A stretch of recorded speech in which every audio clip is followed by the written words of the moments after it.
ejected from last night's game between the Grizzlies and the Lakers because he has been labeled a villain, not because he actually swung at LeBron's no-man land. And obviously, he should blame the media for that, as well as the fans.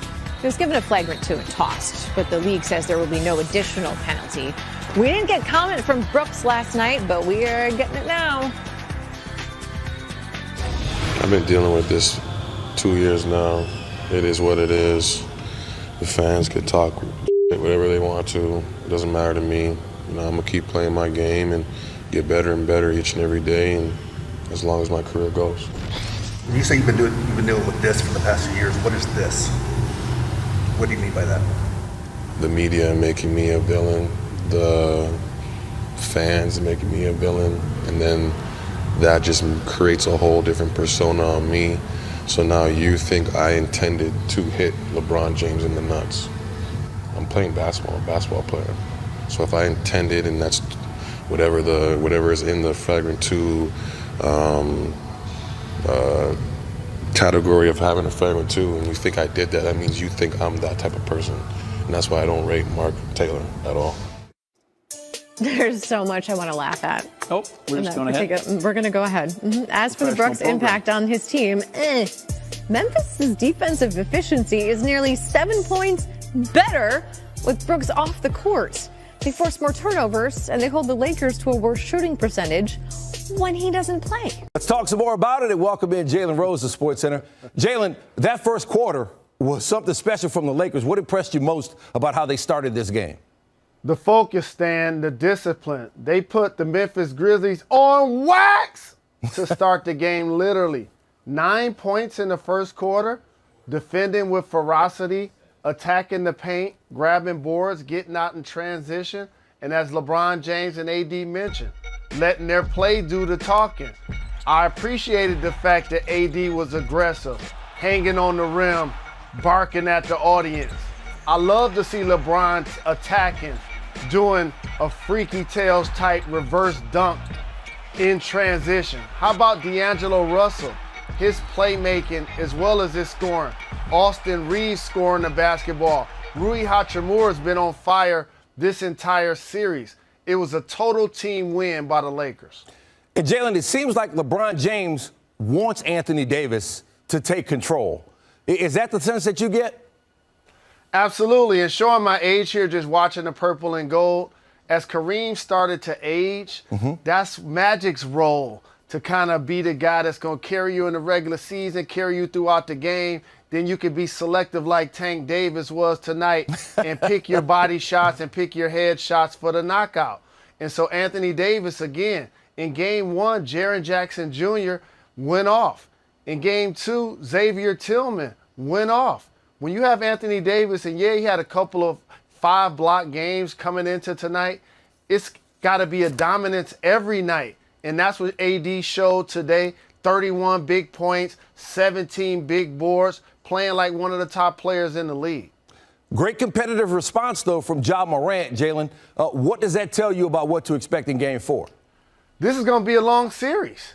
That's what this tells me. Like, the Memphis Grizzlies are a number 2 seed, and Ja Morant's been in and out of the lineup. But for him to return after that very nasty fall that he took with a hand injury and put up 45 big points with double figures assists, plus knocking down threes, he virtually was unstoppable getting to the basket and making plays. I believe Dillon Brooks' flagrant 2 won't carry into the next game for a suspension. The rest of his teammates can't play worse. Jaren Jackson Jr. was the only other guy in double figures. Bane didn't show up. And so I believe Memphis is going to be more game in number 4 and see if they can try to tie up this series. One more on the Grizzlies. If you're the Grizz and you have Dillon Brooks, you want his intensity, but you don't want him over the line. It's sort of similar with the Warriors deal with Draymond Green. How do you manage that if you're the Grizzlies? I've given Dillon Brooks one of the best compliments I could give a professional athlete. He's my favorite irrational confidence guy. Because what happens, Stan, when you're going against these all-time great players, if he doesn't play with an edge, he wouldn't be in the league. Look back at some of the great defenders in the history of the league. They all walked to the edge of the pool, and it seemed like they were going to either fall in or jump in, depending on what day it was. Dennis Rodman, Metta World Peace, Draymond Green, as you mentioned, Bruce Bowen. Like, that's the edge that these guys need to play with to be the defensive performers that they are. But again, the block is hot. You know, everybody's watching you. You can't now go and hit LeBron James in the family jewels during the game and not expect to get ejected, in particular when you're struggling and the fans been booing you since you hit the floor. I expect him to be better. I expect Memphis to be better, and I anticipate a long series. All right, as always, Jalen, your analysis on point. We appreciate it. Thank you, family. Here on ABC, the first of a terrific doubleheader. Meanwhile, last night on ESPN, we had the Lakers and the Grizzlies and all kinds of drama in that game. And Adrian Wojnarowski is here with late breaking news from Memphis. Greeny, that's right. This just in, Dillon Brooks will not be suspended for Game 4 in L.A. on Monday night. The NBA reviewed that flagrant 2 foul on LeBron James that led to his ejection last night, a shot to his groin.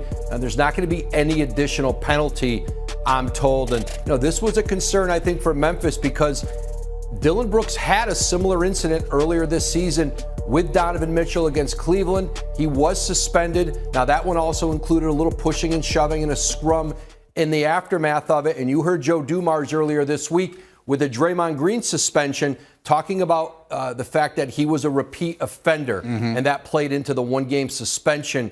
But the NBA believes it didn't rise to the level of a suspension. So now, with the Grizzlies down 2-1 in their most important game of the season, Monday night in L.A., Dillon Brooks will be in the lineup. Yeah, this series now will go every other day with a lot of travel in between, which you'd think would favor the Grizzlies. So outstanding late news again from Woj that the Grizzlies will not be without Dillon Brooks in that game, and including the regular season and playoffs. As mentioned, Brooks has been ejected 5 times total, twice in the playoffs.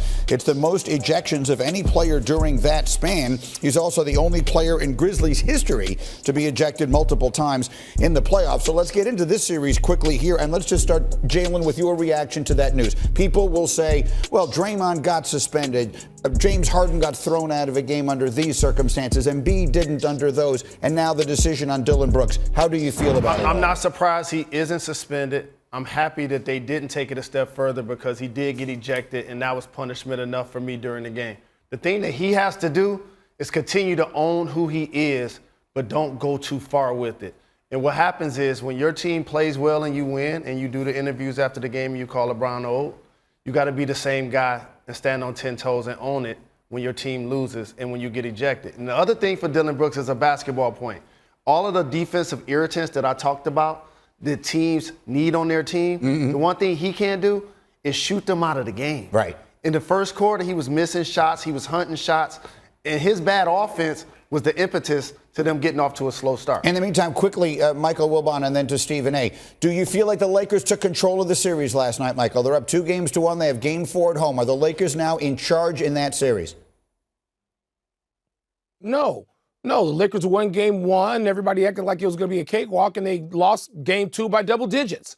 So, no, I expect Memphis. The playoffs, particularly when you look at teams that are not that different, and obviously Memphis is lessened by some of the injuries, but you're going to make these off-day adjustments, and you are going to counter. And I expect this series will likely be even at 2-2 going back to Memphis. I mean, I can still see the Lakers winning the series, but control at 2-1 after they lost Game 2 the way they did? No, I don't see that at all, Greeny. Couple of things. Number one, let's going back to what you were talking about Dillon Brooks previously. Let's give credit where credit is due, please. The NBA clearly loves Get Up, First Take, and NBA Countdown because they were listening to us say we don't want people suspended. We want them on the court getting waxed and sent home. We don't want officials sending home. We want the competition to send them home. The NBA clearly listens to us. They love the show, and they did what we suggested they should do. Now back to your question. No, the Lakers don't have control of the series. Here's the one big reason why. Do you know that Anthony Davis, 31 points, 17 rebounds, Game 3. Do you know that the Lakers are plus 35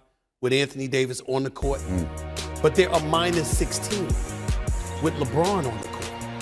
The point that I'm trying to make to you is that it points out how important Anthony Davis is. So my direct answer to your question, Greedy, would be this. When Anthony Davis bowls out, as he did in Games 1 and 3, the Lakers are in control.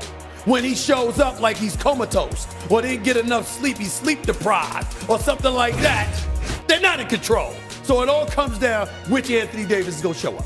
And so we will see again. He's been very effective on the defensive end as well. That series picks up again tomorrow night. In the meantime, Jalen, let's work our way over there so that we can talk about some of your predictions as we continue here. For the Grizzlies to have any chance in this series, they will need the Ja Morant they got last night in Game 3. He scored or assisted on 75% of his team's points on Saturday, the second highest rate by any player in a playoff game in NBA history. Only LeBron James in a finals game in 2015